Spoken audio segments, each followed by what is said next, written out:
Hello learners. तो इस video के थ्रू स्टार्ट करेंगे हम सॉदर्न ब्लॉटिंग। ओके, सो ये जो टेक्निक है सबसे पहले दी थी आपकी ई.एम. सॉदर्न ने। उन्हीं के नाम से इसका सॉदर्न ब्लॉटिंग नाम पड़ा इन 1975 में।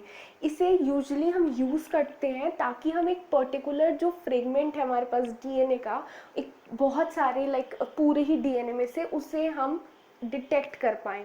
तो सॉदर्न ब्लॉटिंग का इसलिए हम यूज़ करते हैं। अब यहाँ पे क्या होता है, यूजुअली हमें एक फ्रेगमेंट डिफाइन करना होता है, डिटेक्ट करना होता है बहुत सारे डीएनए में से। हाउएवर हमें कभी कभी एक सिंगल जीन भी डिटेक्ट करना होता है, जैसे कि बहुत सारा डीएनए है, ठीक है, उसमें से सिर्फ हमें एक वायरल जीन चाहिए। तो उस सारी चीज़ों को डिटेक्ट करने के लिए हम सॉदर्न ब्लॉटिंग का यूज़ करते हैं।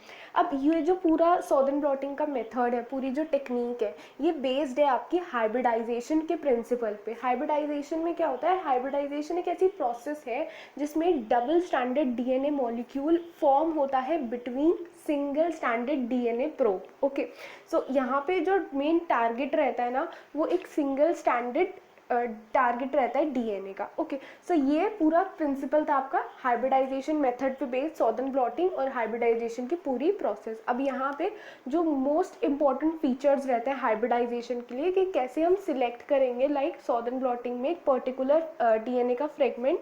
तो इसके लिए दो मेन इंपॉर्टेंट फीचर्स रहते हैं। या तो ऐसा पार्टिकल सिलेक्ट करें जिसका कॉम्प्लीमेंट्री हमें मिल जाए। ओके, तो जो हमारे पास एक पर्टिकुलर डीएनए फ्रेगमेंट हमें चाहिए उसका हम कॉम्प्लीमेंट्री लगा के देख लें तो वो उससे अटैच हो जाएगा कॉम्प्लीमेंट्री से, और वो हमें मिल जाएगा एक पर्टिकुलर डीएनए सीक्वेंस जो हमें चाहिए। या फिर हम क्या करें, बाकी सारा जितना भी डीएनए है उसका कॉम्प्लीमेंट्री बना दें और उसी वाले पार्ट का नहीं बनाए जो हमें चाहिए। तो उससे भी क्या होगा, हमें मिल जाएगा आपका एक डिफाइंड जो हमें चाहिए था, डिटेक्ट करना था डीएनए फ्रेगमेंट, हमारा डिज़ायरेबल डीएनए फ्रेगमेंट मिल जाएगा। तो दो चीज़ें कर सकते हैं, या तो जो हमारे पास जैसे कि हमें ढूंढना है ATG, तो हम क्या करें, इसका कॉम्प्लीमेंट्री कर ले, यानी कि आपका TAC। तो TAC हम लेके जाए तो उससे अटैच हो जाएगा TAC ATG से, तो हमें एक डिज़ायरेबल आपका सीक्वेंस मिल गया।